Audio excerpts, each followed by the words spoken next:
bermula daripada 2 hari lepas di surah An-Najah persen 9, kemudian di persen 11, semalam di persen 18, terusnya persen 17, dan pagi tadi di surah Al-Mizan persen 8, dan hari ini adalah mengucap kepada kembara ilmu yang dikendalikan oleh Ustaz Alimdin di Putrajaya ini bersama-sama dengan kita di surah Al-Qudus persen 16. Alhamdulillah, kita bersyukur kerana Ustaz Sudi untuk bersama-sama dengan kita di bawah pengelolaan GSP dan menguruskan. Terima kasih pihak GSP yang membawa Ustaz hari ini, dan untuk maklumat semua kita dapat ini kali pertama Ustaz sampai sini kan. Okey, alhamdulillah ini adalah kali pertama Ustaz sampai ke sini, dan insya-Allah kita sama-sama untuk dapat berkongsi dengan ilmu yang akan disampaikan oleh Ustaz. Dan untuk maklumat, Ustaz Alimdin adalah bekas adik-adik Ustaz Harundin. Nama orang silap. Okey, jadi insya-Allah dengan segala hormat yang dipersilakan Ustaz.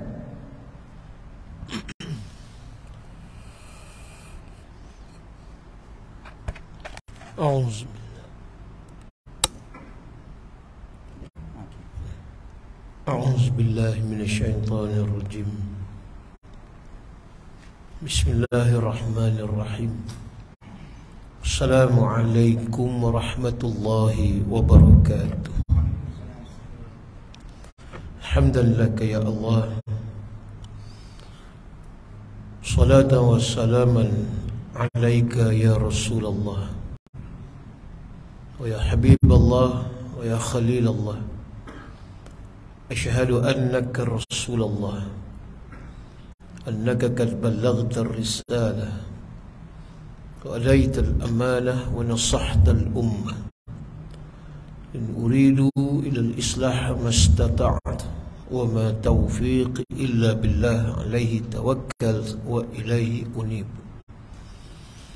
Qalu subhanaka la ilma lana illa ma 'allamtana innaka antal alimul hakim. Rabbi shrah li sadri wa yassir li amri wahlul 'uqdatam min lisani yafqahu qawli. Rabbi yassir wa la tu'assir tammim bil khair. Rabbi adkhilni mudkhala sidqin wa akhrijni mukhraja sidqin waj'al li min ladunka sultanan nasira. Amma ba'd. Qala Allah Ta'ala fi kitabihil aziz ba'da a'udzu billahi minasy syaithanir rajim. Ya ayyuhalladzina amanu taqullaha wal tanzur nafsum ma qaddamat lighad wattaqullaha innallaha khabirun bima ta'malun. Wahai orang-orang yang beriman, kata Allah, bertakwalah kamu kepada Allah, dan pada setiap diri hendaklah melihat kepada diri mereka apakah persiapan, persediaan dan bekalan yang telah dilakukan untuk hari besok, yakni hari kiamat. Dan bertakwalah kamu kepada Allah, sesungguhnya Allah amat memerhati atas setiap-tiap apa yang kamu kerjakan. Wala takunu kalladzina nasullaha fa ansahum anfusahum, dan janganlah kamu menjadi seperti mana orang-orang yang melupakan Allah. Sebenarnya mereka melupakan diri mereka. Di akhirat nanti mereka akan diazab oleh Allah Subhanahu wa taala. Ulaika humul fasiqun, dan mereka inilah, kata Allah, golongan yang berlaku jahat. La yastawi ashabun nari wa ashabul jannah, tidak sama penghuni neraka dan penghuni syurga. Ashabul jannati humul faizun, penghuni syurga itu, kata Allah, adalah golongan yang mendapat kemenangan dan kejayaan. Sadaqallahul azim. Surah Al-Hashr ayat 18 hingga ayat yang ke-20.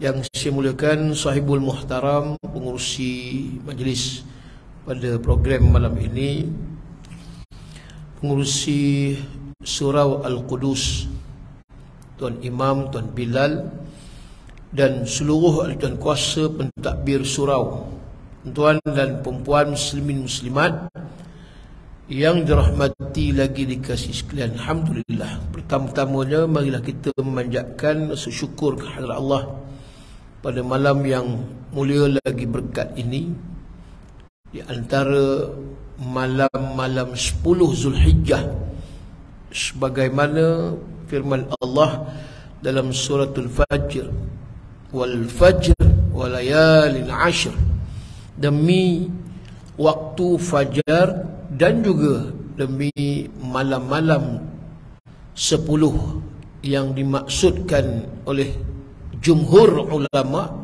termasuk di dalam tafsir Al-Qurtubi. Imam Al-Qurtubi menyebut 10 malam itu adalah 10 malam daripada awal bulan Zulhijjah.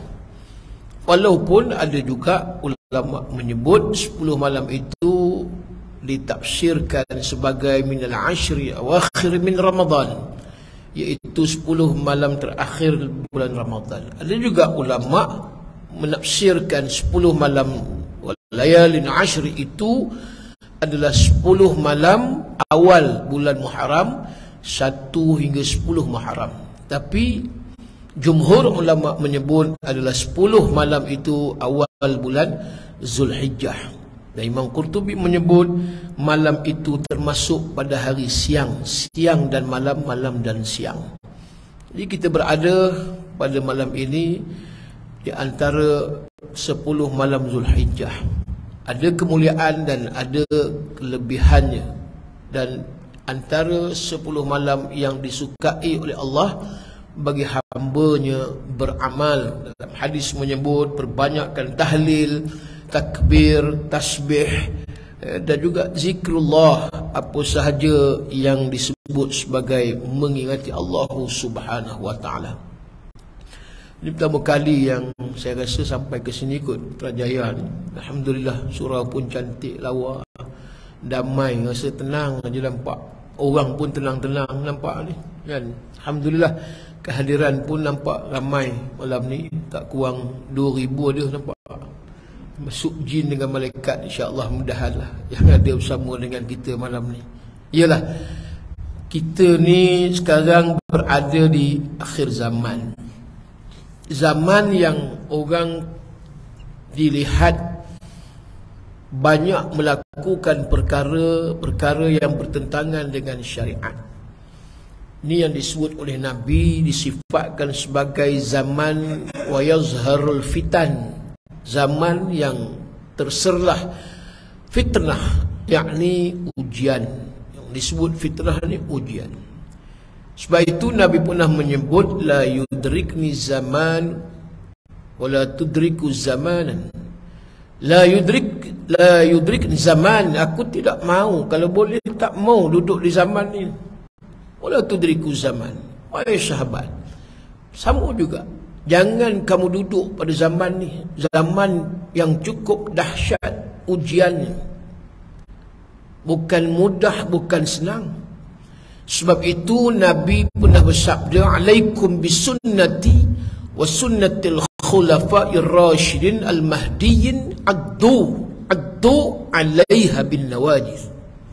Ke atas kamu sunnah aku, khulafa'ir rasyidin. Samalah dengan Abu Bakar, Umar, Uthman dan Ali. Dan kamu gigitlah sunnah aku seumpama kamu gigit dengan gigi geraham. Kuat-kuat, jangan bagi dia terlepas. Ni zaman yang kita berada pada hari ini.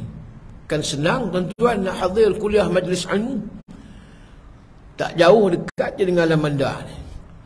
Agak-agak Alamanda ramai ke majlis ilmu? Tuan boleh jawablah. Ataupun Mak Kilau. Itu pun dia juga. Zaman Mak Kilau ni, kan? Midnight, pukul apa? 12.30. Tengah malam pun ada Mak Kilau. Pukul apa habis tu? Mau pukul 3 kot. Musim Mak Kilau. Kurang pula orang dah surau masjid ni. Mana Mak Kilau? Itu. Mana? 2 kali Ustaz Mak Kilau. 2 kali. Ni malam ni masuk 3 kali lah kot, kan? Baik. Itu satu. Yang kedua, Nabi kata as-sabiru fihim ala dinihi kal qabidi ala jamri. Nabi kata orang yang nak menghidupkan sunnah, nak menghayati Islam, Nabi buat analogi, perumpamaan seperti seorang yang menggenggam bara api yang panas. Kalau dia tak tahan, maka Nabi nyatakan dia akan buang, lempar. Orang Perak disebut tereban dia. Tereban dia buang campak. Bara api itulah Islam. Ujiannya terhadap Islam. Bukan mudah mengenangkan keluarga Ammar bin Yasir, Sumayyah, Yasir. Kedua-duanya, ibu dan bapa Ammar, mati dibunuh dengan siksaan yang begitu kejam dan zalim di Mekah. Awal Islam as-sabiqun al-awwalun, golongan awal Islam di Mekah, gitulah. Bukan mudah tuan, bukan senang. Jadi kalau katakan itu sebagai satu, kita mengimbau balik perjalanan Islam daripada awal lagi begitu hebat. Obstacles, cabaran, dugaan, ujian. Maka hari ini tuan-tuan, kita kata sehebat di awal Islam Mekah, sebab seksaan, bunuh dan macam-macam lagi. Tapi ujian kita hari ini nampak ujian lebih ke arah hubbud dunia wa karahiyatul maut, mencintai dunia lalu mereka membenci kepada kematian. Ini yang Nabi maksudkan penyakit wahan. Wala yaqdhifanallahu fi qulubikumul wahna. Allah mencampakkan penyakit wahan ke dalam hati umat manusia di akhir zaman. Lalu tanya sahabat, qalu ya Rasulullah wa mal wahnu? Qal al wahnu hubbud dunya wa karahiyatul maut. Wahan penyakit cinta dunia, depa ni benci kepada kematian. Inilah yang kita cuba nak fahami, bagaimana falsafah, hikmah, pengajaran dan ibrah daripada ibadah amaliyah, ibadah korban ini menatijahkan suatu kesan kepada jiwa manusia agar sentiasa melakukan pengorbanan di dalam hidup. Supaya apa? Supaya kita tidak tadi menjadi golongan yang wala takunu kalladina nasullah, orang yang lalai, orang yang cuai, orang yang melupakan Allah Subhanahu wa taala.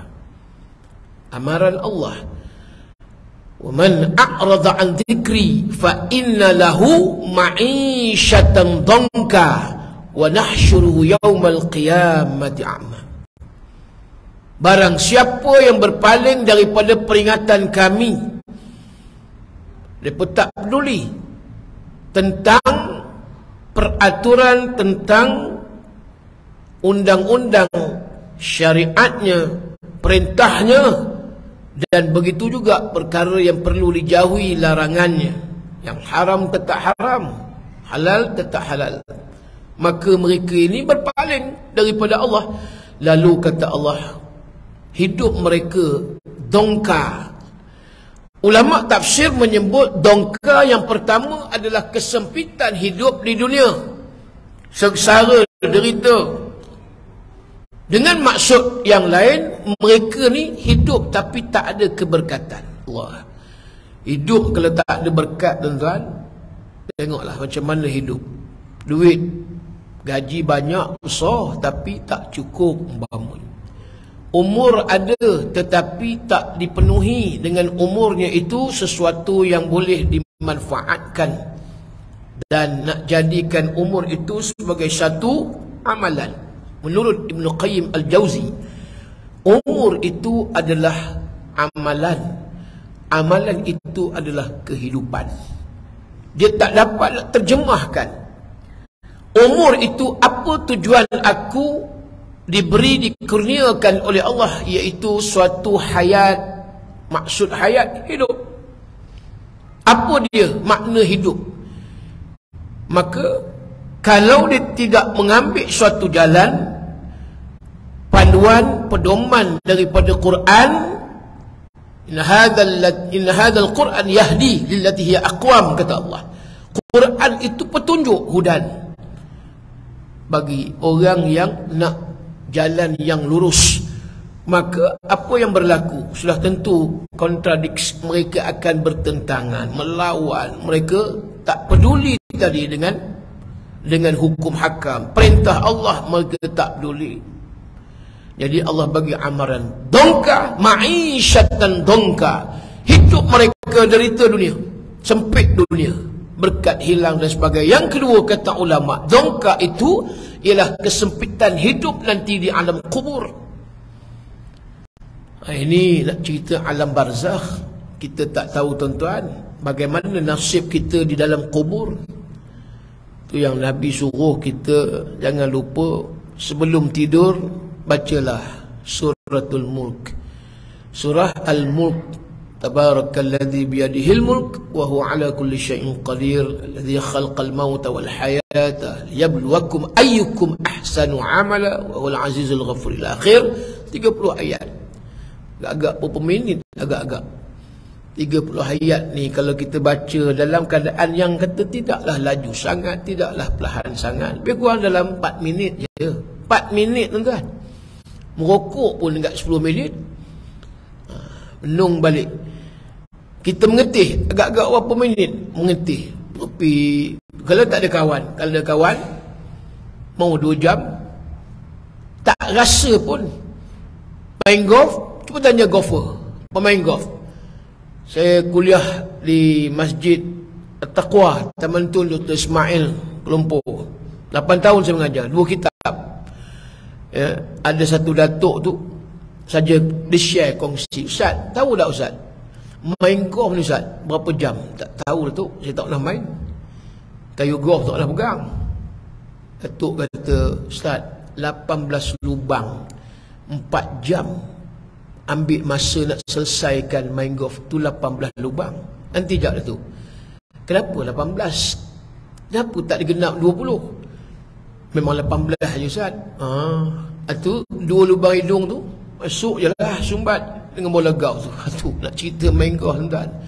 Bayangkan 4 jam. 4 jam boleh habis. Yalah, biasalah main golf ni ada yang apa dia, tanaman lah, ataupun ada yang hobi, ataupun nak biasalah sembang-sembang projek. Itu 4 jam. 4 minit surah Al-Mulk tak mampu nak baca. Idza waqa'atil waqi'ah laysa liwaqa'atiha kadhibah khafidatur rafi'ah idza rujjatil ardu rajja wa bussatil jibalu basa. Berapa ayat? 96 ayat. Surah yang ke-56. Pun kalau kita amalkan bacaan sebelum tidur, berapa minit? Waqi'ah 96 ayat. Pendek-pendek je. Lebih kurang 7 minit je tuan-tuan. Waqi'ah. Kalau betul kita baca. Satu lagi surah kalau nak ambil sebelum tidur, amalkan sajadah. Kan? Alif Lam Mim Tanzil. 30 ayat sama juga. Lebih kurang dalam 4 minit tadi. Macam juga surah Al-Mulk. Yasin, kalau dah biasa membaca, kalau dah amal tu selepas subuh je, Yasin wal Quranil Hakim tu, berapa ayat? 83 ayat. Yasin lebih kurang dalam pun antara 7 minit hingga 8 minit sahaja. Nak bandingkan kelebihan surah itu di akhirat, dia yang akan jadi pembela, dia protect kita, dan macam-macam lah kelebihan surah yang saya sebut tadi. Kalaulah diamalkan semua daripada ayat yang ada dalam Quran, artinya bacaan tu boleh khatam. Kalau ambil Imam Syafi'i rahimahullah, sehari 2 kali khatam Quran. Imam Abu Hanifah sebelum sahur khatam Quran. Sayyidina Osman 2 rakaat 30 juzuk. Nampak? Ni orang yang pulun sungguh. Saya mengajar di Pondok Ustaz Datuk Kazim di Ipoh 3 kali sebulan. Ada satu muslimat umur dah 60 lebih. 3 hari sekali khatam Quran, tuan-tuan. 3 hari sekali khatam Quran. Dia susun subuh sebelumnya 1 juzuk, subuh selepasnya 1 juzuk. Setiap semayang dia kapit 2 juzuk. Zuhur dia kapit sebelum selepas. Allati qablahu allati ba'dahu. Macam dalil puasa hari Arafah itulah yang disebut setahun sebelum, setahun selepas.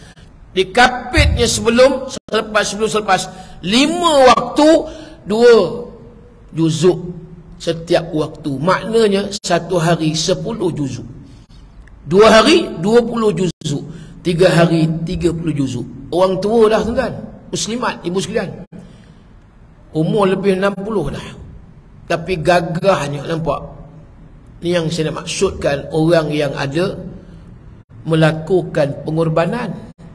Bukan sekadar cerita korban ni tiap-tiap tahun tengok tukang sembelih, kemudian kita pun gotong royong membantu proses melapah sampai pengagihan daging. Ya, itu pun perlu. Tetapi apa yang kita nak ambil aulawiyat, keutamaan, prioriti daripada ibadat korban. Daging pun penting juga untuk diagih pada fakir miskin. Tapi falsafah, pengajaran, kesan daripada ibadat korban itulah yang berterusan. Dia tidak habis pada hari korban Nahrun 10, 11, 12, 13, 4 hari. Tapi yang kita nak buat pengorbanan ni pada setiap masa, setiap hari, sepanjang hidup, sepanjang hayat. Ini yang kita lebih utama daripada yang kita nak buat pada hari yang 4, daripada hari raya sampai hari tasyrik. Jadi bila mana disebutkan tadi, hidup mereka ni, bila mereka lupakan Allah, cuai kepada Allah, azab. Lalu kata Tuhan, mereka berkata kepada Allah, ya, azab di dunia dan juga wa nahsyuruhum yaumal qiyamati a'ma. Di akhirat mahsyar nanti mata mereka dibutakan oleh Allah, gelap. Kemudian kata Allah, qala rabbi lima hasyartani a'ma wa qad kuntu basira. Tuhan, bukankah kami dulu dunia kami celik, boleh tengok, boleh memandang? Ya, tapi mata kamu apa yang kamu gunakan nak sebutnya mata ni? An jismihi fima ablahu, dalam hadis At-Tirmidzi. Seluruh panca indera dan tubuh badan kamu, kata Nabi, Allah akan soal. La tazulu qadama 'abdin yaumil qiyamah hatta yus'alah. Tak berganjak kaki seseorang hamba besok pada hari kiamat sehinggalah akan disoal beberapa soalan, kata Allah Ta'ala. Kata Nabi SAW, yang akan ditanya oleh Allah Ta'ala. Antara yang keempat, akhirnya kata Nabi tadi, tubuh badan kamu, panca indera, mata, telinga, lisan, ya, tangan kamu, perut kamu. Apa yang kamu makan kalau perut? Yang syubhah, yang haram. Kalau orang kita ambil pengagihan daging korban umpama, bukan boleh ambil semua. Dia ada 3 kaedah bagaimana kita nak agihkan daging korban. Yang pertama, kalau kita ambil satu bahagian, maka kita ambil 3 tumpuk. 3 tumpuk tu maksud dia, katalah satu tumpuk 3 kilo, 3 kilo, 3 kilo, ada 9 kilo. Yang pertama, maka 3 kilo tadi kita boleh ambil untuk diri kita sebagai peserta korban, tak boleh lebih. Tumpuk yang kedua yang disebut tadi, yang pertama kulu, makan. Yang kedua watasaddaqu, kamu agihkan bagi kepada fakir miskin. Yang ketiga wadakhiru, boleh disimpan, Takut mana tahu fakir miskin cuti raya tak balik lagi, dia balik besok, tu boleh serahkan pada dia umpama. Tahu pun kita nak bagi jiran-jiran dan sebagainya. Yang kedua, ambil cara Nabi. Nabi ambil bahagian dia yang Nabi buat tiap-tiap tahun korban. Hanya sekadar Nabi cedok, kalau kata satu besin tu Nabi cedok sebanyak mana yang ada di tapak tangan. Kalaulah dia kaut macam tu sekilo je dia ambil, ataupun kurang lagi, ataupun mungkin 1,5 kilo. Hak yang lain semua watasaddaqu, Nabi serahkan kepada fakir miskin. Itu yang paling baik. Sunnahnya begitu. Ambil sikit je, sekadar yang ada di tapak tangan. Kalau 1,5 kilo lah. Yang lain bagi. Yang tidak sah, kita langsung tak beri kepada fakir miskin. Nampak? Yang kita takut ni, langsung tak bagi pada fakir miskin. Cari fakir miskin yang ada di bandar, yang ada di luar bandar, kena cari. Tak boleh semua diambil oleh orang yang buat korban tadi. Tak ada fakir miskin Ustaz, kami je balun. Mana boleh? Lari daripada konsep ibadat korban itu. Di antaranya disebut sebagai watasaddaqu, dia untuk disedekahkan dagingnya. Itu antaranya pembinaan suatu jalinan ukhuwah antara kita. Khudh min aghniyaihim faturadu ala fuqaraihim. Kalau dari sudut hartanya, daripada orang kaya diserah pada orang yang fakir miskin. Macam tu juga korban. Mana boleh kita pulun semua, ambil satu bahagian tu semua bagi adik-beradik. Tak mau. Fakir miskin antara. Ambil cara yang dianjurkan oleh Nabi, itu sunnah tu lagi baik. Jadi nak ceritanya tadi, kita ni bila menung balik, ya, Allah Subhanahu wa ta'ala bagi kita panca indera tadi, mata, tapi kita tidak gunakan ke arah yang mendapat kebajikan, kebaikan. Bila hari ni kajian dibuat, terkejut juga baru-baru ni, kajian satu NGO ataupun tubuhan, mereka buat kajian pelajar perempuan, cerita sekolah ni, pelajar-pelajar perempuan sekolah rendah, sekolah menengah dan juga universiti, ya, cukup ramai pelajar wanita perempuan hari ni yang menonton video lucah pornografi. Ni kenyataan ni. Tak terkejut kita, ingatkan lelaki, perempuan, primary school, secondary school dan college dan juga IPTA. Itu tak heran hari ni yang banyak juga terlibat orang Melayu yang disebut sugar daddy, perempuan simpanan.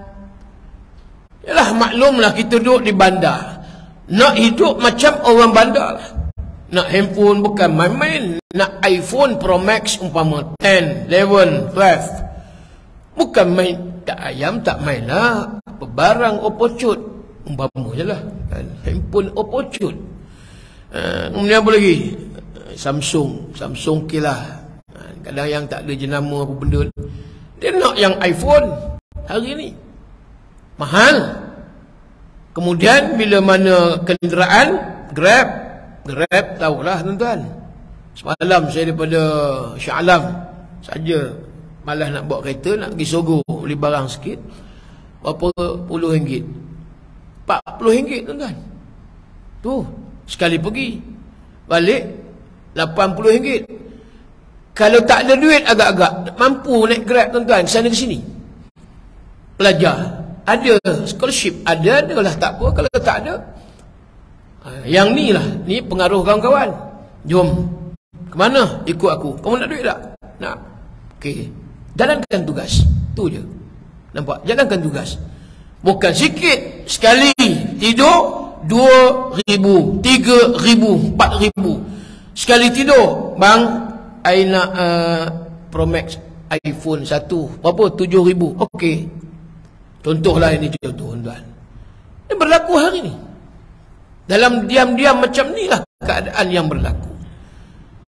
Rosak akhlak moral kita hari ini sudah hilang pertimbangan agama. Akhirnya terkorban. Walhal patut kita melakukan pengorbanan, tetapi kita terkorban dengan agenda tadi, balik kepada cinta dunia, hubbud dunia yang berlaku di akhir zaman. Rosak kita akidah, rosak akhlaknya, rosak. Kalau inilah yang berterusan berlaku. Keadaan inilah yang Nabi sebut, kalau boleh jangan kamu berada di zaman ini wahai sahabat. Berat. Dan tentulah tadi bila mana di akhirat nampak Allah bagi tahu, betul lah kamu kata dulu kamu hidup boleh pandang, boleh tengok celik mata kamu, tapi kata Allah, sesungguhnya pada waktu itu kata Allah, apabila datangnya ayat-ayat Al-Quran, akan tetapi kamu melupakan kami dan kamu mencuaikan kami. Wa kadzalikal yauma tunsa. Sekarang ini akulah pula kata Allah yang layak untuk melupa dan juga membiar melalaikan kamu. Artinya dalam keadaan Allah sikit pun tak bagi pertolongan dan Allah abaikan kita cukup-cukup besok di akhirat. Muslimin-muslimat yang dirahmati Allah, kita tak nak jadi macam ni tuan-tuan. Sampai Allah bagi tahu, wa kadzalika atatka ayatuna fanasitaha. Bukan aku tak bagi satu panduan hidup, aku dah bagilah ni Quran ni yang disebut pedoman dan panduan hidup, ditambah pula dengan hadis Nabi SAW. Tapi fanasitaha kata Allah, kamu melupakan, kamu tak peduli. Bukan aku suruh banyak habiskan duit harta yang daripada juta yang kamu ada. Nak ambil sikit aja, satu bahagian 700 ringgit. Kita ambil lah macam tu punya nilai yang hari ni. Yang Kamboja mungkin murah sikit lagi, murah lagi lah, mungkin separuh daripada tu. Aku minta sikit aja, itu pun setahun sekali. Tapi takkan itu pun kamu tak boleh buat satu pengorbanan yang mana kamu tahu tak, kata Nabi, akan datang besok di hari akhirat kiamat, kamu buat korban tadi, la ya'ti yaumil qiyamah biquruniha wa azlafiha wa asy'ariha. Akan datang pada hari kiamat tanduk binatang yang kamu buat korban tadi menjadi saksi. Yang kedua, datang kuku yang binatang kamu buat korban itu menjadi saksi. Yang ketiga, bulu binatang korban yang kamu buat korban itu menjadi saksi. Ni tiga-tiga benda ni yang tak dimakan, yang kita buang. Mana ada orang makan tanduk, mana ada orang makan kuku. Gigit kuku, itu adalah tuan-tuan. Ada jenis perangai gigit kuku, tak ada orang dia gigit je. Bila ada orang cepat-cepat turun tangan. Ada bukan orang sini, jauh di Kamboja. Itu tuan-tuan, gigit kuku ni, habis kuku. Tengok kuku dia. Kalau tengok orang yang gigit kuku ni boleh kata tak ada kuku ni. Dia ratahnya habis. Dia silap buat ulam pula dah. Tuan-tuan. Ya, bukan main sedap gigit kuku, kerok. Bukan buang tak apa, makannya, telannya. Ustaz, gigit kuku ni Ustaz tak tahu sebenarnya awet muda. Iyalah awet muda. Nak cerita tuan-tuan, kuku kita tak makan, buang, dan bulu asy'ariyah. Tiga benda ni kita tak makan lepas korban, buang. Tapi Nabi kata tiga benda ni lah yang datang pada hari yaumul qiyamah, pada hari kiamat nanti. Hak yang daging, tulang, rusuk, ekor, yang tu habis dulu biasa. Tak sempat kita, Tok Imam tak sempat, tak tengok pun ekor hilang dulu. Mana pergi ekor? Biasalah Ustaz, cuk-cuk dulu. Semua nak minta ekor. Lembu 10 ekor hilang dulu. Tuan-tuan, itu geng plastik hitam. Dibalun dulu, dipanggil anak, long ni, masuk dalam tirai air, suruh mak simpan. Nampak? Ini tak ada amanah. Kita kata khianat, buat korban tapi tak faham apa maksud korban. Bukan takat orang yang menjadi peserta yang kena buat korban. Kesemua yang terlibat di dalam proses pengendalian ibadat korban kena korban. Boleh ambil tapi bukan waktunya, boleh ambil tapi bukan juzuk yang ditentukan. Aku ni tukang pelapah, tukang melapah, takkan aku nak ambil aku naklah batang pinang. Mana boleh cuk-cuk. Aku ni yang yalah bertugas, takkan aku tengok aja ekor, aku naklah juga. Tulang rusuk, tak ada keikhlasan. Janganlah. La yanalallaha luhumuha wala dima'uha walakin yanaluhu taqwa minkum. Dia jelas dah. Tiap-tiap tahun disebut ni Suratul Hajj ayat 37. Tak sampai darah dan daging kepada Allah. Tetapi yang sampai daripada ibadat korban itu ialah taqwa. Kesemuanya. Kesemuanya. Kalaulah ada yang ambil tadi dalam keadaan bahasa kita macam kita curilah, YK pun tak tahu. Semua dia ambil dulu, hati, limpu apa semua, perut pun dia ambil di balun. Maka kita nampak bila tidak ada keikhlasan orang yang mengendalikan ibadat korban tadi, rosaklah, fasad ibadat korban. Orang mengharapkan amanah kepada kita, nak pesankan. Di Sungai Buloh dulu saya duduk di sana, ingat lagi satu cerita. Bila diambil bahagian-bahagian daging apa semua ni, awal setelah tadi dia cop-cop lah, aku nak ni, masuk dalam plastik, dia letaknya atas bumbung surah. Tak adalah tinggi sangat bumbung, dia boleh letak. Kemudian bau busuk seminggu. Lepas korban bau busuk. Mana datang busuk ni? Rupanya daging yang di atas bumbung tu, dia lupa nak ambil. Allah bagi tunai, nampak. Dia lupa nak ambil. Tu yang kata sifat tamak tu rugi. Walhal patut falsafah korban ni, kita menghilangkan sifat tamak haloba. Kita hilangkan sifat kebinatangan. Tu yang dimaksudkan korban. Kena buang sifat kebinatangan buas, kemudian sifat tamak, halobot. Ini bukan daripada Islam. Kalau betul orang Islam betul, dia tak buat macam tu, tuan-tuan. Busuk lagi, habis nak makan apa benda tu. Tapi kalau kita kata sama-sama, masing-masing ada 4 kilo pun alhamdulillah, dapat setengah kilo pun alhamdulillah. Sebab bagi dia, aku buat ni, aku tolong ni, ikhlas. Aku bukan peduli pasal daging ni, aku bukan tak boleh beli. Nak banyak beli di pasar umpamanya. Tapi ni kita buat ni satu benda yang aku nak ambil pengajaran. Aku tengok orang sembelih. Di situlah kita nampak apa pengajaran yang kita dapat. Kemudian lapah, kemudian pengagihan. Yang kita fikirkan sebenarnya, bila korban ni, dagingnya itu kalau nak ambil fizikal, pengagihan kepada fakir miskin, tu yang sebenarnya. Banyaknya kepada agihan fakir miskin. Jangan diintai-intai untuk kepentingan kita, tak. Dia takkan jadi maksud korban yang sebenar. Masing-masing duk ngintai, dapatlah kot 4 kilo, dapatlah kot 8 kilo, lagi haru. Habis semua. Tak ada pengagihan kepada orang susah. Sedangkan ambil korban tadi tujuan adalah untuk agihkan kepada orang yang susah, sebagaimana cara Nabi tadi. Sekadar tapak tangan gitu je. Dan sunatlah ambillah bahagian hatinya untuk yang peserta korban tu antara makan. Dan diagihkan pada orang susah. Tapi ini yang kita nampak sebaliknya berlaku pada hari ini. Jadi matlamat ambil balik. Matlamat, maqasid, tujuan korban tadi jauh daripada matlamat yang sebenar. Qarib, korban, yaqrubu, korban.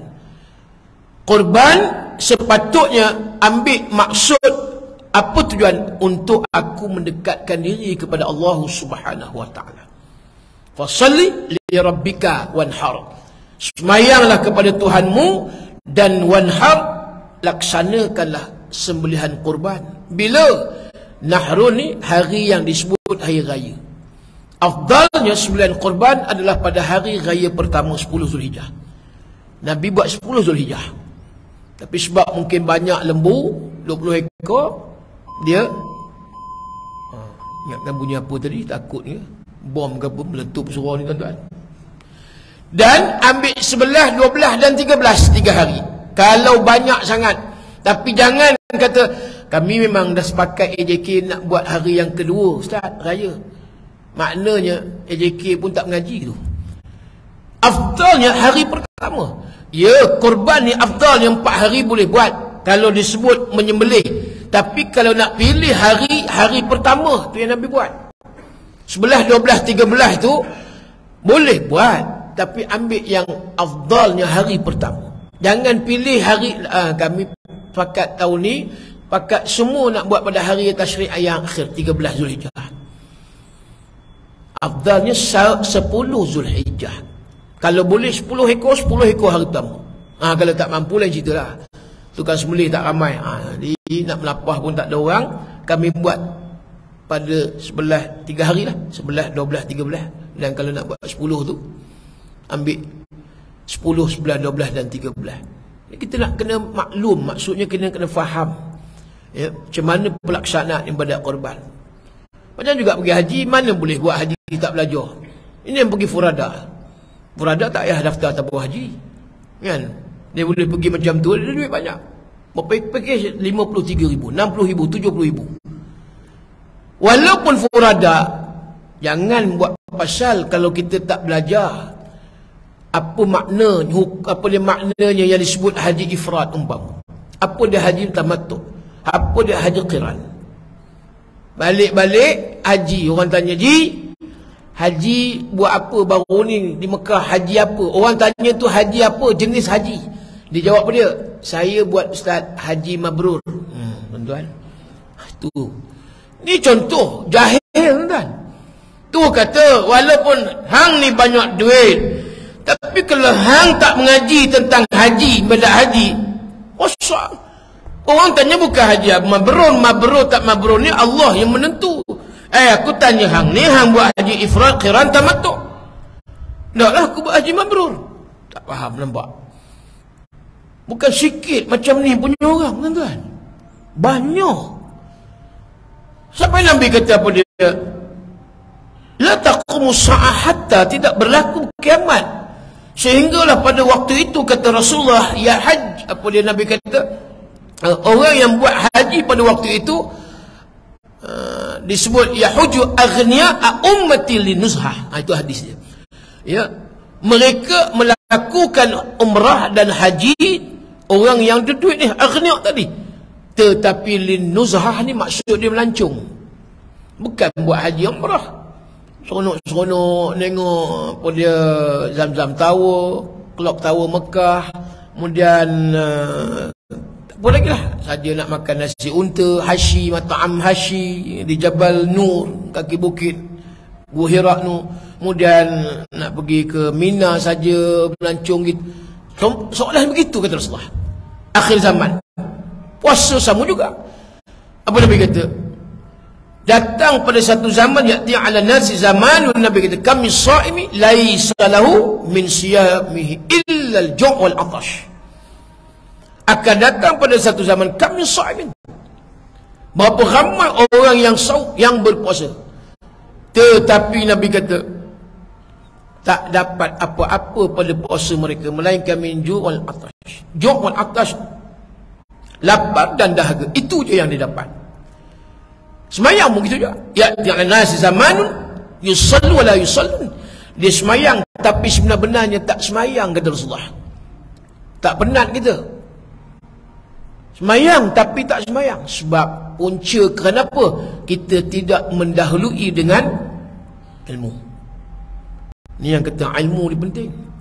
Buat korban itu sunat, tetapi belajar tentang ibadat korban itu wajib. Ramai orang tinggalkan yang wajib. Hak yang sunat dibuat, tapi yang wajib tak buat. Akhirnya amalan tadi fasid, maknanya rosak. Quran nampak, baca Berapa ramai baca Quran? Esok akhirat Quran itu datang memurkai orang yang baca Quran sebab tak belajar tajwid.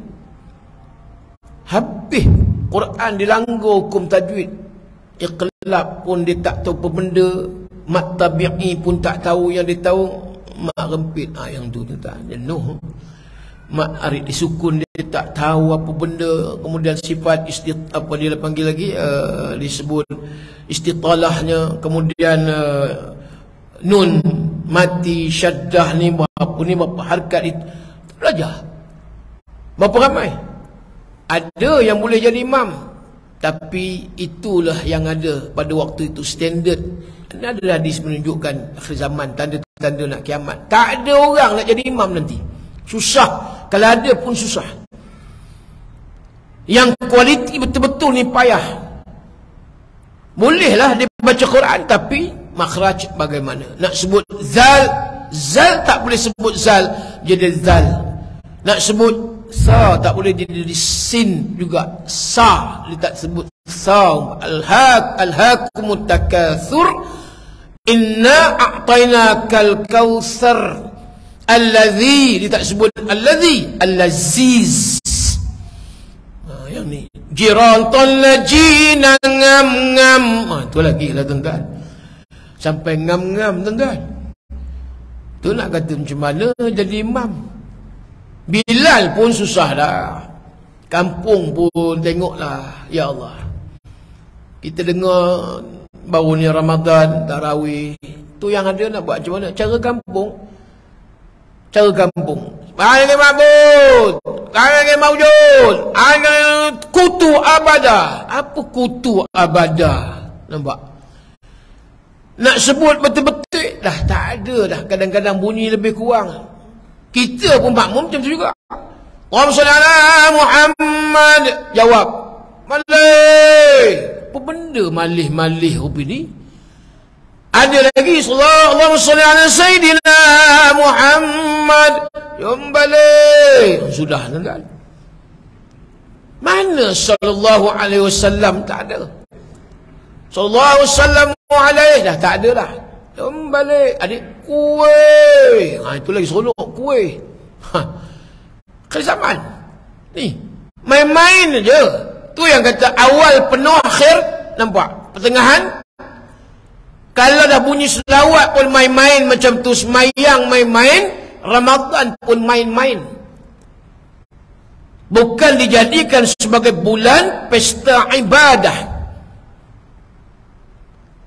Tu yang dititik beratkan sangat ilmu. Walaupun hadis yang bukan sahih, dhaif, tapi kita ambil fadail a'mal, utlabul ilmi minal mahdi ilal lahdi, atau kama qala.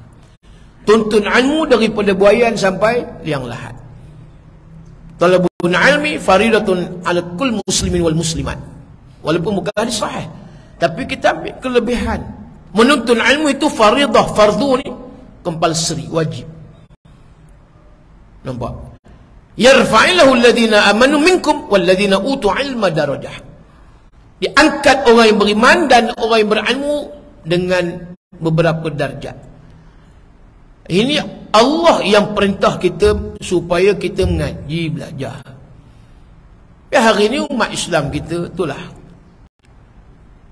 Nampak dari sudut pembacaan ni kurang, tuan-tuan. Budaya membaca ni kurang. Ada macam-macam dalam handphone kita, ada internet, jadilah Google, macam-macam benda kita boleh dapat kalau nak ambil yang manfaat. Tapi porno juga yang dijadikan, umpamanya lah lara, main game berjam-jam. Walhal banyak maklumat kita boleh dapat. Sepanjang 10 Zulhijjah ni boleh cari ni, apa kelebihan 10 malam Zulhijjah. Kemudian yang kedua, apa hikmah ibadat korban. Macam-macam ceramah kuliah daripada para asatizah, para alim ulama. Tapi kita tak jadikan sebagai manfaat yang patut kita ambil. Bahan dah ada dah, kita jadi malas. Inilah yang kita tak berjaya lagi menjadi manusia berkorban apa sahaja, nyawa ataupun harta ataupun nyawa. Masih di tahap yang lemah kita. Sedangkan kita tengok, kalau orang yang bersungguh-sungguh dia nak dapatkan sesuatu, dia akan usaha. Contoh tadi, satu video orang hantar daripada UK, daripada Britain, satu orang putih ni Islam, dia pergi ke Mekah buat haji ni, berjalan kaki. Berapa bulan baru sampai. Kan? Berjalan kaki. Ya Allah, berapa banyak pahala dia dapat. Step by step tu, berjuta langkah dia berjalan kaki daripada rumah dia di England sana sampai ke Mekah. Kita tak terfikir, tuan-tuan, macam tu sekali orang usaha nak pergi Mekah, berjalan kaki. Teringat Sayyidina Hasan dan Husain, dua cucu Rasulullah yang Nabi kata mereka nanti akan jadi leader, pemimpin pemuda syurga. Dua ni cucu, Hasan dan Husain. Hasan lahir dulu, setahun 10 hari baru Sayyidina Husain lahir pula, adiknya. Dua-dua ni pernah berjalan kaki daripada Madinah Yathrib buat haji ke Mekah, berjalan kaki sebanyak 25 kali. Tuan, bayangkan berjalan kaki 25 kali, tempoh umur mereka hidup daripada Madinah ke Mekah. Ya Allah, nak ceritanya bagaimana orang yang bercita-cita, yang nakkan sesuatu, maka dia usaha. Macam tu juga tadi syurga. Orang yang nak masuk syurga tadi, ashabul jannati humul faizun. Allah bagi tahu dah, ahli syurga ni golongan yang mendapat kejayaan dan kemenangan. Takkan syurga ni orang yang malas. Takkan syurga ni tempat orang yang tidur je waktu hidup di dunia. Takkan syurga ni orang yang duduk di rumah, tak datang kuliah, tak datang masjid, surau, salat berjamaah. Tak maunya, tuan-tuan. Tak dapat. Sebab syurga itu mahal nilai, bukan sekupang dua dah.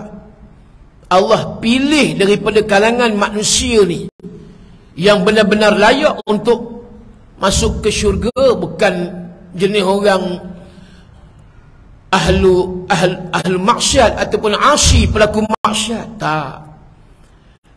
Jadi artinya kita nampak perjuangan para sahabat ridwanullah alim ajma'in. Mereka membela agama, mereka menjaga betul-betul Nabi sallallahu alaihi wasallam jangan ditusuk oleh apa-apa senjata ke arah tubuh badan Nabi sallallahu alaihi wasallam. Sehingga seorang wanita, ibu sekalian, menjadi pengajaranlah untuk ibu-ibu kena buat pengorbanan. Seperti mana satu orang yang disebut tadi, Sumayyah binti Khayyat, kita tahulah serikandi pertama syahid di Mekah mempertahankan akidah Islam.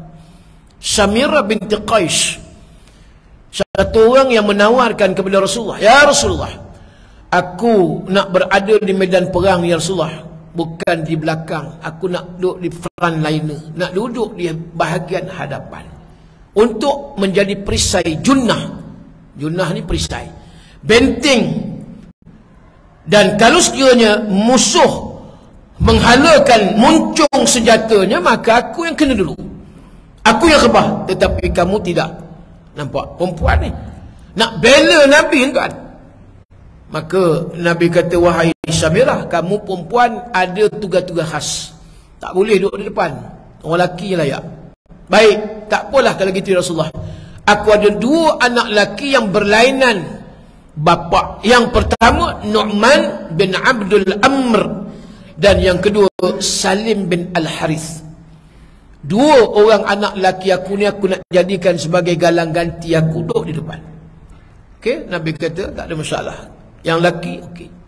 Dan ringkas ceritanya, kedua-dua anak Samirah tadi syahid, gugur di medan perang.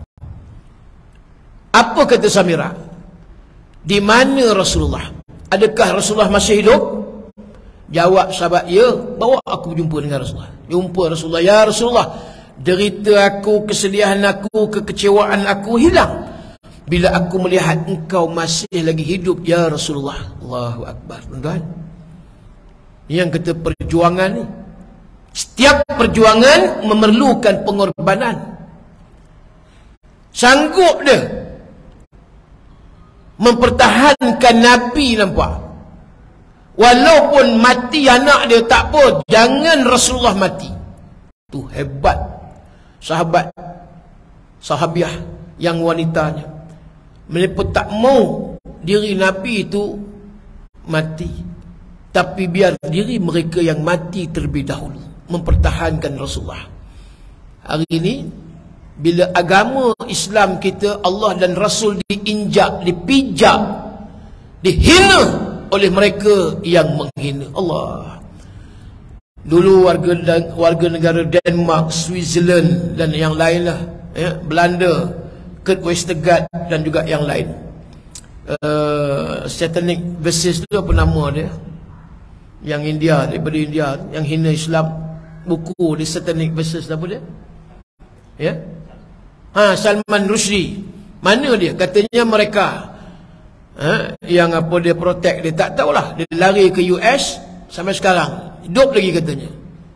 Dia hina tu. Iran keluarkan satu macam kita katalah fatwa ataupun apa dia arahan, cari dia dan hukum bunuh. Kalau dapat ganjaran berapa banyak, berjuta kot rasanya. Nampak? Itu antaranya yang kita tak boleh tentang hari ini. Orang pijak Islam pun kita tak bermain nak bangun, nak bangkit. Walhal Islam bukan sikit, 2 bilion di seluruh dunia. 2 bilion ni, Yahudi baru 50 juta seluruh dunia. Yahudi berada di Palestin lebih kurang dalam 6 juta. Walhal bumi Palestin tu bumi orang Islam. Sebab perjanjian British dengan Yahudi, bila menang British dalam Perang Dunia yang kedua, maka British berjanji masuk Yahudi ke Palestin, dibenarkan. Itu yang betul, itu cerita Mak Kilau tu. British ni tuan-tuan, cukuplah kita kata. Bukan kata negara kita, satu dunia tuan-tuan, dunia Islam. Daripada tak ada sekor puak Yahudi di Palestin, British membenarkan bila selesai Perang Dunia yang kedua berlaku. 1947 masuk. Sekarang 6 juta Yahudi berada di Palestin. Yang dah pergi tahulah macam mana keadaan di Palestin.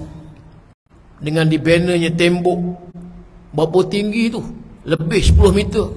Tidak dibenarkan orang Islam Palestin memasuki, ya, mereka punya border, mereka punya kawasan penempatan perumahan, dan dijaga dengan kawalan yang cukup ketat, dengan sniper, dengan macam-macam lah. Dah tak macam negara Islam dah di Palestin. Cuma ada lagi Masjid Aqsa sahaja. Berapa banyak nyawa terkorban di Gaza-nya, kemudian di Ramallah-nya, kemudian di Al-Quds, Baitul Maqdis-nya. Kan? Saya lebih berapa kali dah, lebih 5 kali kot, 6 kali bawa jemaah. Tengok macam mana keadaan hidup di Palestin. Sedih dan kesian pengorbanan yang dilakukan oleh anak-anak Palestin, ibu-ibu yang mengandung, ya, suaminya, bapa. Bukan senang tuan-tuan. Hidup di tempat yang macam tu kita ni, walaupun minyak masak sampai cecah berapa dah? 40 berapa? 42 ringgit. Mampu kita tuan-tuan. Orang dia sebut pengeluar minyak sawit, tapi kita mati dengan minyak tuan-tuan. Bayangkan 100 ringgit dulu dapat satu troli. Sekarang 100 ringgit, dua botol minyak 5 kilo tu je. 42 kali 2 84, lebih kurang 100. Bolehlah kot dalam 15 ringgit lagi beli Maggi. Itu je. Tuan-tuan, dulu satu troli 100 ringgit. Ni 2 botol minyak 5 kilo dah dekat 100 dah. Walhal pengeluar minyak sawit. Marah pula orang Putrajaya ni. Betul lah kata apa, kena sebut juga. Kan? Petrol berdentum 97. 1 liter 4 ringgit. Ya, dekat 5 ringgit dah sekarang, nampak? Kalau penuh kereta 200. 95 je lah yang layak. BMW ke tak kira dah sekarang ni. Merc ke, kan, Porsche ke, RN 95, dia pun tak mampu. Mana nak mampu? Bayangkan sekali isi berapa tu kalau poshare. Inilah sekarang keadaan tuan-tuan. Jenuh kita hari ni. Melayan kerenah yang tu pun dia juga tak habis-habis. Islam kaya dengan barang apa dia, bahan asli yang apa dia, bahan ni lah yang kita kata minyak mentahnya dengan gas aslinya dan macam-macam lagi. Tapi apakah daya hari ni nampak? Islam hari ni jauh dalam keadaan daif sangat berbanding dengan bangsa-bangsa yang lain, agama yang lain. Kita kalau Melayu tadi, kalau tengok bangsa lain bagaimana, agama Islam bagaimana, agama lain macam mana, jauh tuan-tuan, beza. Apa sebab? Mesti ada sebab. Menung balik. Mungkin ada benda yang kita buat ni tidak sejajar dengan apa yang dikendaki oleh Allah dan juga Rasul. Bila tak sama dengan apa yang dikendaki oleh syariat, maka kita akan jadi berlawan. Bila banyak maksiat, bila banyak perkara yang bertentangan dengan syariat Islam, dengan Quran hadis, kita jugalah yang mendapat suatu balasan di dunia azab. Meniaga dalam keadaan menipu, rasuahnya, Masya Allah, korban, tapi rasuah kita tak dapat nak korbankan. Amalan rasuah, bribery and corruption, giving or taking or offering. Ni yang kata beri, ambil, kemudian menawarkan orang tengah. Kalau ini berleluasa, apa orang sebut? Macam mana urus takbir kita? Rasuah menjadi-jadi, cukup dahsyat. Sikit-sikit kena ada under table. Ada satu seorang diri Jumaat di sebelah Bandar Tun Sin On. Saya kuliah situ, cerita tentang rasuah. Ustaz, hari ni Ustaz, Datuk, kalau tak bagi duit rasuah Ustaz, kita tak dapat projek. Terus terang dia cakap, susah nak dapat. Kalau dapat pun payah sangat. Mesti nak kena ada duit yang under table, tak kira lah istilah apa pun. Duit kopi under table, duit sap-sap sui, macam itulah kot. Jadinya ginilah Ustaz, saya bagi juga untuk mendapatkan projek, tapi saya niatkan sebagai satu sedekah. Boleh tak? Tak tahulah tuan-tuan. Akhir zaman sampai macam tu, mereka nak ubah istilah daripada rasuah kepada sedekah. Ya, realiti ni tuan. Ni Datuk ni yang bagi tahu ni. Oh, saya kata al-harru wal biru. Tu. Wal kalam al-kalibut, thumma al-manku wal hayyun.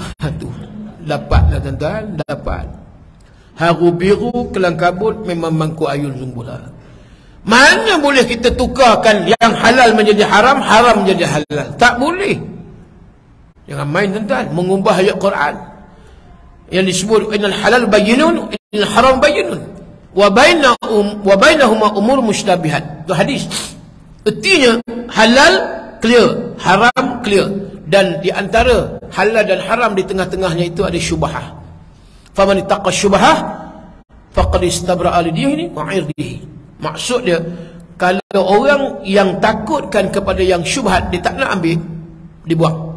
Syubhat dia tak ambil, sebab faqad istabra'a li dinihi wa 'irdihi, dia memulia dan hormati agama. Itu yang lebih baik. Syubhat pun tak ambil, apatah lagi yang haram. Rasuah je lah haram, tapi dah jadi amalan. Baik, Nabi kata tanda kiamat, dia nak kiamat, yang baik nampak jahat, yang jahat nampak baik. Hari ni tak ada peduli dah hari ni wanita-wanita yang tak menutup aurat. Semalam minum di apa dia, kedai mamak dekat Shah Alam, dekat MSU tu, Universiti MSU tu lah. Saya bagi tahu dekat sahabat tu, nampak tu, ingatkan Cina, rupanya Melayu Islam pakai betul-betul ditutup tambah dada je dia. Nampak bahagian bawah pusat tutup tambah bawah dia je, dan bawah lutut habis, terang-terang nampak. Melayu tu, dia bagi tahu sahabat, elok report Jais ni. Jais tangkap sebab ada enactment. Dia bukan hanya berkelakuan tidak senonoh di khalayak ramai, tetapi yang kedua, berpakaian tidak senonoh di khalayak ramai. Kedua-duanya boleh dikenakan hukuman ataupun didakwa.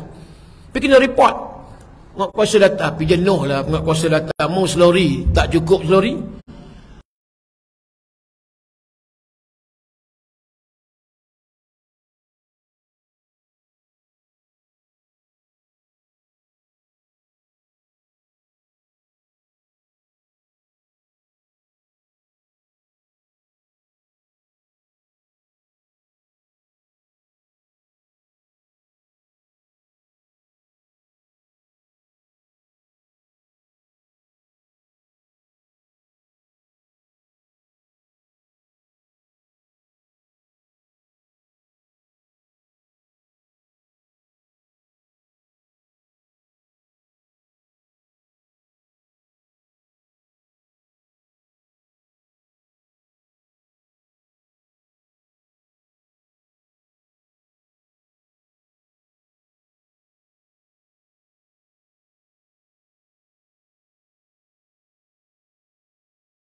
Tengok belakang ke depan, tengok depan belakang, nampak.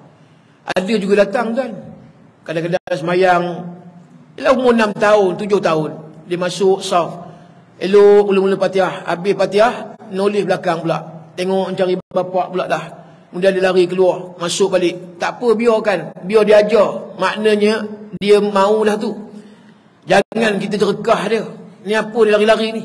Kita kata kat dia, umur 7 tahun, lari-lari. Kita kanak-kanak yang 70 tahun pun silap-silap macam dia juga lari-lari. Untuk cerita tuan. Biarkan. Kita nak bagi tahu ini tempat untuk ibadat.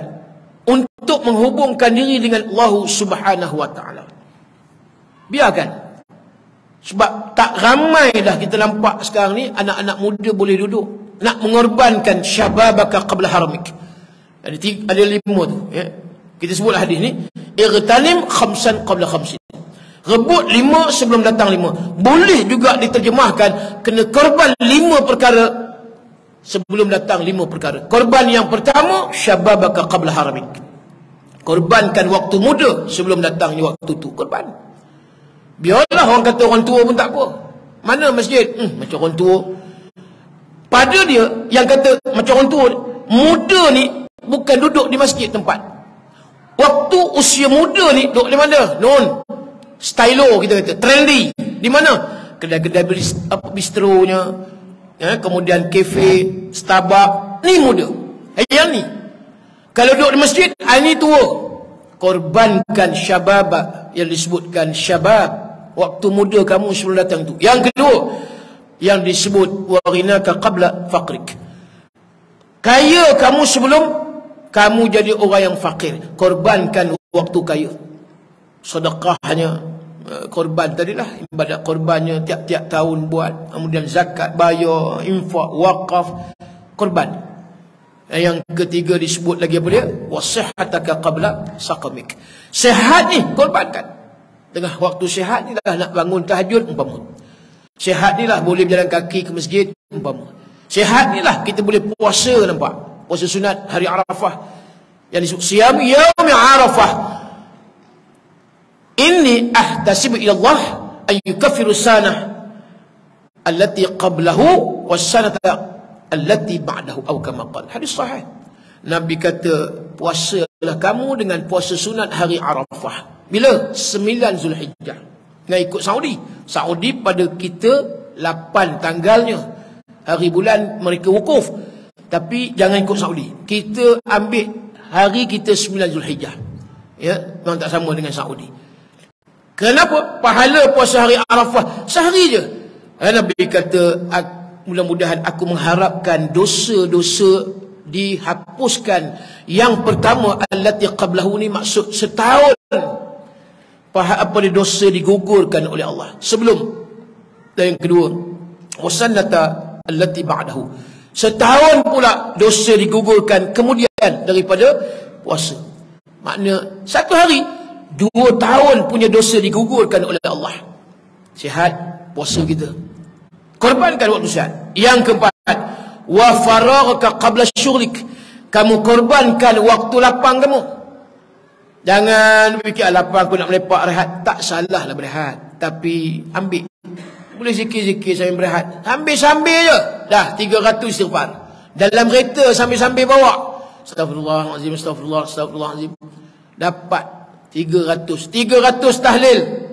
Kalau kalau wukufnya Arafah, yang orang berada di Arafah pada waktu itu, wukufnya antara perbanyak la ilaha illallah wahdahu la syarikalah lahul mulku wa lahul hamd wa huwa ala kulli syai'in qadir.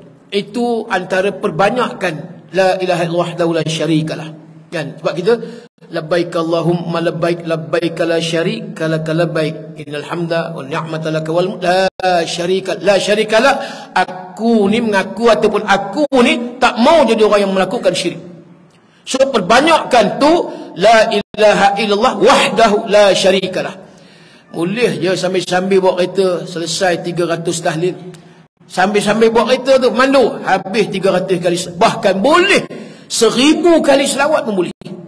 Masa lapang korbankan. Banyak masa kita nak membaca. Duduk di airport umpama contoh 4 jam. 4 jam lagi nak berlepas nak berangkat. Ambil apa-apa yang boleh baca, bahan baca amalan ataupun transit. Ni saya pada 6 hari bulan Rabu akan berangkat ke Europe dan program ibadat korban dan jelajah kembara dakwah di Europe.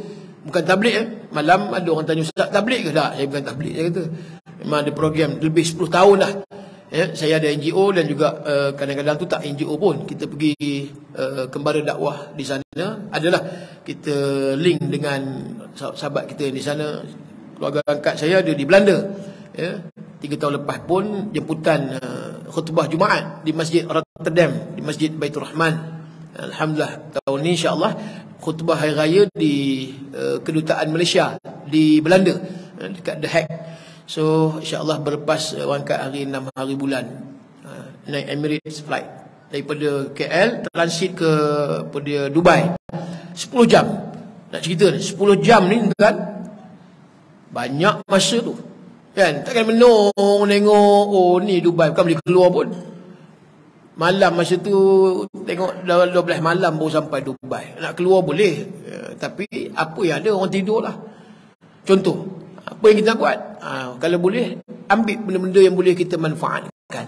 Membaca Quran ke apa benda, tafsir, tengok. Inilah masa pun. Boleh. Kan dalam apa dia kitab Syirah Nabawiyah Rahil Makhtum karangan Syekh apa dia Muzaffar apa nama ni? Nama dia punya tu ulama Syirah India yang hebat. Buku Rahil Makhtum tu boleh habis kalau betul 10 jam difokuskan. Masa tadi nak sebut masa lapang ambil untuk apa? Untuk kita gunakan masa tadi sebagai satu masa yang ada manfaat untuk kita, tuan-tuan. Kalau tidak, tuan-tuan, habis gitu je. Kan? Habis gitu je. Baik, kemudian kata Nabi yang kelima, korbankan wa hayataka qabla mautik. Sebelum kamu terkorban, maka kamu korbankan masa yang ada. Hidup kamu hayah qabla mautik, sebelum kamu mati. Kalau kita tak buat pengorbanan pada masa, macam mana kita nak menjadi orang yang terbaik daripada kalangan orang yang baik? Yang ni kita kena korbankan. Masa ni kita kena korban, tuan. Kan? Ni dah pukul apa ni?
beriman bukan sekadar meyakini 6 perkara yang wajib diimani sehingga qada dan qadar, tetapi apa dia punya terjemah iman tersebut. Maka Imam Hasan Al-Basri menyatakan iman tasdiq bil qalbi wa iqrar bil lisan wa saddaqau bil amal atau amal bil arkan. Iman ni mesti ada 3 elemen. Satu, hati yang yakin dengan i'tiqad yang jazam. Yang kedua, iqrar dengan lisan. Yang syahadatain, kita tahiyat akhir tu, itu rukun qauli tu. Asyhadu la ilaha illallah, asyhadu anna Muhammadar Rasulullah. Dan yang ketiga ini, wasadaqau bil amal. Hendaklah kamu membenarkan dengan amal. Kalau tidak, tak sempurna iman seorang. Yang kita kenang balik, cari balik apa silap kita. Mengaku beriman tapi tak beramal. Semayang 85% umat Islam di Malaysia tak semayang 5 waktu sehari semalam. Tak menung kita. 15 juta. Kalau kita ambil 10 juta, 80% tak payah ambil 85. Maknanya 8 juta umat Islam di Malaysia tak semayang 5 waktu yang sempurna. Sekitar 2 juta. Tu jangan tanya semayang ada ilmu. Jangan tanya semayang khusyuk tak khusyuk. Macam-macam lah kalau yang kita nak ambil dia punya ukuran. Rabbighfirli warhamni wajburni warfa'ni. Letak bunyi seketil 8 permohonan doa waktu kita duduk antara 2 sujud. Dia mari dengan Rabbighfirli tu jadi perli jubur pa. Oh haru tuan-tuan. Rabbighfirli warhamni wajburni warfa'ni. Perli jubur pa. Perli jubur pa. Apa benda perli jubur pa? Pang bagi seliap aku tahu. Ni yang jenis ni berapa ramai? Pun begitu kita kata tak apalah, kategori semayang. Yang tak semayang langsung berapa ramai pula persen hari ni. Sebab itu lemahnya kita hari ni Islam tadi. Sebab keadaan umat Islam itu sendiri tuan-tuan tak bersungguh. Janji aku lahir Melayu ni Islam, mak pak aku ni Islam. Bukan itu yang dimaksudkan oleh agama. Dan Islam itu bukan hak milik Arab semata-mata, tidak. Semua bangsa dan boleh agama-agama yang lain kalau lihat Islam itu agama yang benar, maka mereka boleh convert. Nampak? Sebab kita nak cerita tentang keindahan Islam, indahnya hidup bersyariat dan sebagainya. Kalau kita sendiri yang lalai cuai, ada kemampuan tapi tak bertindak sebagai seorang mukmin yang sebenar. Inilah keadaan yang berlaku di akhir zaman, di mana umat Islam terpaksa menghadapi cabaran yang begitu dahsyat. Cabaran umat Islam masa kini tuan-tuan, dari sudut akidah, iman tadi, akidah. Hari raya, baik hari raya puasa Idul Fitri, baik hari raya haji Idul Adha, kedua-dua ni adalah asasnya akidah. Hari raya kita hari raya akidah.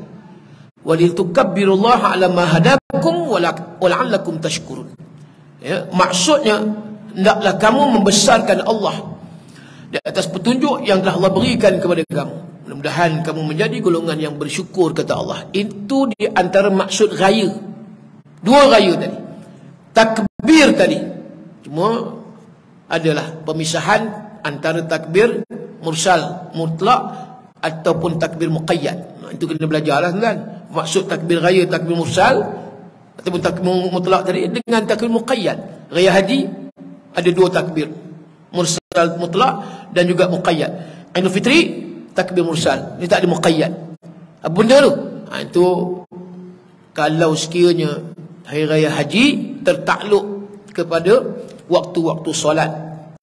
Dan setengah ulama menyebut selepas solat jenazah, kalau kita nak takbir raya pun boleh, bila mana berada pada 10, 11, 12 dan 13. Dan begitu juga solat sunat.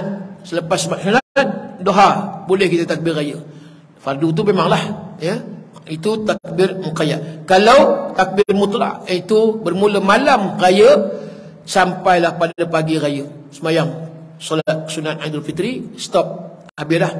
Kalau Idul Adha, dan ditambah tadi selepas solat fardu dan juga solat sunat, itu adalah jenis yang disebut takbir muqayyad. Dari sudut ilmu ni kita nak ngaji belajar.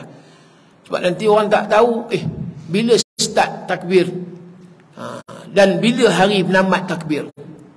Sebab dulu masa raya puasa dululah, tapi ditegur dah, diberitahu orang takbir raya rumah ke rumah. Bila mana raya kan, lepas habis sembahyang sunat Idul Fitri, orang pergi, kalau orang Perak tak tahulah di sini, sana orang sebut melanggar. Melanggar tu maksud bukan melanggar dengan kereta tak. Melanggar tu pergi rumah orang, takbir Allahu Akbar, Allah walah, dah habis sembahyang hari raya puasa, mana boleh takbir raya. Sebab dia takbir mursal tu border di sempadannya waktu bila? Waktu solat Idul Fitri dah tak ada dah takbir. Sebelum solat ya. Tapi takbir Idul Adha boleh sampai 13. Habis dia sempadan waktu asar, habis. Yang tu kita kena faham betul ya. Faham betul. Oh ya ke Ustaz? Ya. Kalau tak faham, nampak dia buat dalam keadaan tak ada ilmu. Dibuat dalam keadaan tak ada ilmu. Dan bermula bila? 9 Zulhijjah, lepas subuh tu dah boleh dah. Maknanya hari wukuf. Ya. Tapi bukan wukuf kita lah. Wukuf dah habis dah. Sebab Saudi 8 9 Zulhijjah, lepas subuh Allahu Akbar, Allah. Pelik. Pahal 9 Zulhijjah dah tak. Ya, itulah dia punya cara dia. 10 Zulhijjah tu dah hari raya dah. Orang kata malam lepas maghrib lah, masuk 10 Zulhijjah baru kita tak. Kaedah dia 9 Zulhijjah. Tapi orang jarang buat. Tahun ni buat dah tuan. Yang tu nak sebut sikit lah. Dia rasa cukup lah sekadar itu untuk perkongsian ilmu lebih kurang yang saya sampaikan tuan-tuan. InsyaAllah besok kalau nak ikuti sambungan boleh lah. Pukul 6.30 pagi sampai 8.30. Tanyalah Ustaz di TV3. Saya akan membicarakan tentang kemuliaan ibadah korban 2 jam bersama dengan soal jawab daripada penonton yang menonton esok insya-Allah. Jadi sambungan besok lah ya. Kalau malam ni tak selesai banyak kalau nak dibincangkan, diceritakan tentang fiqh korban ni, jenis binatang apa yang utama, warna pun diperincikan oleh ulama. Warna apa yang paling utama nak sembelih korban lembu? Warna putih, yang keduanya tumpuk, merah, perang, kemudian belang-belang, yang terakhir sekali warna hitam. Itu pun dibincangkan oleh ulama. Tu kata tu, belajar ilmu ibadat korban tu wajib, melaksanakan ibadat korban tu sunat. Dalam mazhab Syafi'i sunat muakkad, mazhab Hanafi hukum wajib yang ada kemampuan. Yang ada kemampuan mazhab Syafi'i sunat buat, tak buat makruh. Duit banyak, ada 10,000, takkan tak boleh kemoja 300,500. Buka lagi ni, ada lagi tak sahabat ni, siapa yang nak buat kemoja. Buatlah tuan-tuan, insya-Allah mudah-mudahan pahala kita sah ya, sehingga ke syurga mudah-mudahan. Wallahu alam. Di luar sana sahabat saya ada bawa yang pertamanya pada Quran untuk diwakaf. Wakaf niat pada arwah, satu naskah RM30. Bolehlah 10 awal Zulhijjah ni kita beramal buat wakaf Quran, satu naskah RM30, tak nama arwah mak ayah, tok, nenek, opah dan sebagainya boleh. Yang kedua, ada minyak yang saya bawa daripada Dubai, minyak wangi tuan-tuan. Minyak ni banyak dia punya kelebihan. Lebih 10 tahun dah minyak ni saya jual, satu Malaysia habis jalan minyak dengan izin Allah. Dan ke Eropah pun sampai dah, ke Brunei, ke Singapura dengan izin Allah ya. Minyak ni daripada Jampi Ruqyah oleh yang berbahagia Ustaz Datuk Ismail Qamus almarhum. Minyak ni saya buat dengan Datuk Ismail Qamus ni lebih 10 tahun. Alhamdulillah, kesan dia banyak tuan. Bukan sikit ni, ratus ribu botol ni laris. Ni dah hujung-hujung dah. Ini limited edition lah. Datuk dah tak ada ni. Yang ada bekas Jampi ni, alhamdulillah ada lagi. Untuk yang pertama jadi protect untuk gangguan sihir santau lah. Yang ada gangguan sihir santau ataupun nak protect. Ada yang teruk sangat sihir, dia minum 2-3 titik minyak ni, keluar bahan-bahan sihir daripada dalam badan. Mula 10 botol dia beli, lepas tu 50 botol dia order dengan saya. Alhamdulillah. Itu ada muslimat di Ipoh. Dan macam-macam lah kedai orang buat tak nampak kemudian sihir macam-macam pada diri itu ini. Dan cuba ikhtiar. Untuk yang kedua, anak-anak pelembut hati, penerang hati, nak exam, cuba pakai sapu kat dada, kat kepala, bubun yang nak lembut hati, mudah-mudahan anak-anak tadi, kalau suami pun sama juga kan, keras hati, payah nak pergi surau ni, ambil minyak ni, kalau tak mau juga rendam dengan betul-betul sekali, mandikan, insya-Allah mudahan lembut hati suami tadi. Perempuan pun gitu juga. Dan nak jodoh pun insya-Allah dah ada testimoni orang Terengganu. Itu belum jodoh dah jodoh dah. Dan malam ni siapa yang dah jodoh nak jodoh sekali lagi. Itu ikutlah tuan-tuan punya niat masing-masing kan. Kemudian ketiga suami isteri, itu pun dia juga. Mudah-mudahanlah ya, elok balik, nak bercerai tak jadi bercerai. Pakai ni. Dulu Ustaz jenuh lah tengok tak boleh mengejar, saya tak dapat bini. Sekarang ni saya pula lari, bini pula mengejar. Tu jadi siapa nak mengejar dengan lelaki bini, insya-Allah jangan sampai tak sembahyang subuh sudahlah. Dan akhirnya untuk berbagai lah. Ada yang wanita muslimat fibroid dipakai 2 tahun fibroid tak selesai. Ulang-alik di hospital Manjung Lumut. Dibeli dengan saya 20 botol. Alhamdulillah, dengan rezeki dengan izin Allah lah ya. Sihat dah, sembuh dah. Itu fibroid. Dan ada yang resdung, izin Allah elok. Sakit gigi pun ada. Kena-kena melecur ataupun kena air panas ke minyak panas sapu macam minyak angin. Insya-Allah buat tuan-tuan ya. Dan apa dia migraine kan, itu pun dia juga. Dalaman buat minum 2-3 titik. Di Shah Alam tu kat 20 botol dibeli. Tu kanser tahap 3. Memanglah dari sudut iya ke minyak ni boleh. Cuba saya ikhtiar. Sebab berkat, ambil juga berkat ayat-ayat Quran yang dibaca oleh orang yang berkat, Datuk Sumai Kamus.